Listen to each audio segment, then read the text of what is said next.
સમગ્ર ઘટનાનો video પાડોશીએ viral કરેલા વિડીયોને પગલે મહિલા વિકાસ ચેરિટેબલ ટ્રસ્ટના શીતલ ભડિયાદરા સહિતના સામાજિક આગેવાનોની ટીમ વૃદ્ધાને ઉગારી પોલીસ મથકે લઈ આવી હતી।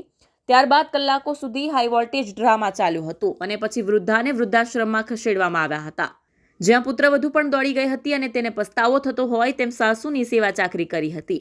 જો કે સાસુને મારવાને લઈને પૂણા પોલીસ સ્ટેશનમાં ગુનો નોંધાયો છે।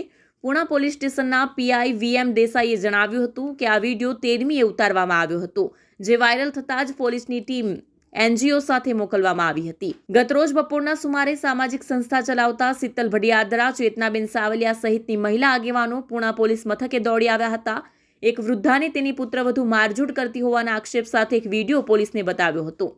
વિડીયોમાં વૃદ્ધા નિઃવસ્ત્ર અવસ્થામાં તેના ઘરની લોબીમાં ખાટલા પાસે બેઠા હતા।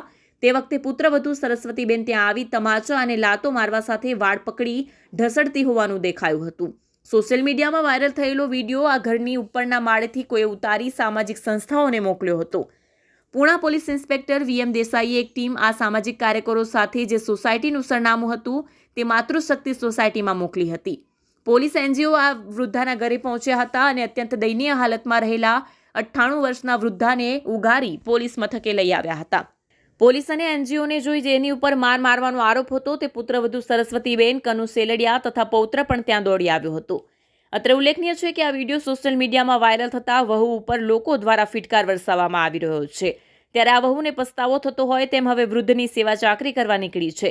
જો કે આ પસ્તાવો હવે શું કામનો તે પણ એક ચર્ચાનો વિષય બન્યો છે। શીતલબેન ભડિયાદરા છે મારું નામ। નમસ્કાર।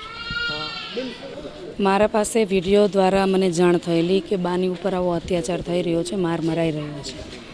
એટલા માટે અમે લોકોએ પછી એમના ઘરે ગયા પોલીસ સાથે, પોલીસને જાણ કરીને કે બાને આટલો માર મારી રહ્યા છે તો આપણે બાને વૃદ્ધાશ્રમમાં મૂકી દઈએ, જ્યાં એમની સાર સંભાળ લેવાય એવી જગ્યાએ।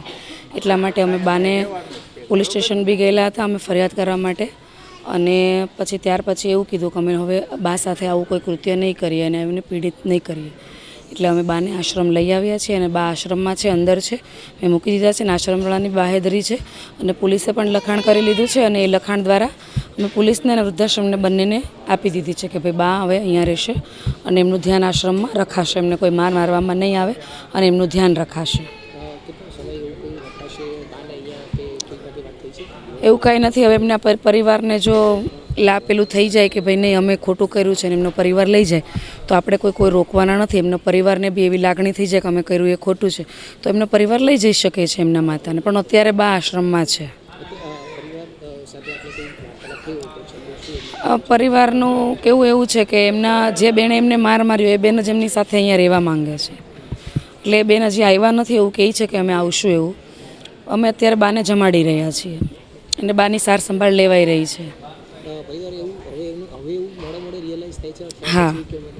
હા કે અમારી ભૂલ છે એમ, પરંતુ આવું કોઈ પણ વ્યક્તિએ પોતપોતાના માતા પિતા માટે કોઈ દિવસ આવું કૃત્ય નહીં કરવું જોઈએ। કાલે તમારી પણ ઉંમર થશે તો તમારી સાથે આવું બન્યું હોય તો તમારા પર શું વીતે તમે સમજી શકો છો અને તમે એનો અહેસાસ બી લઈ શકો છો કે આવું દુનિયામાં કોઈ પણ માતા પિતા સાથે ન બનવું જોઈએ, કે કોઈ પણ વડીલ સાથે, કે કોઈ પણ બેન દીકરી સાથે, કે કોઈ પણ બાળક સાથે મારવો એ કૃત્ય છે અને કોઈ પણ અધિકાર નથી કે તમે એમને મારી શકો।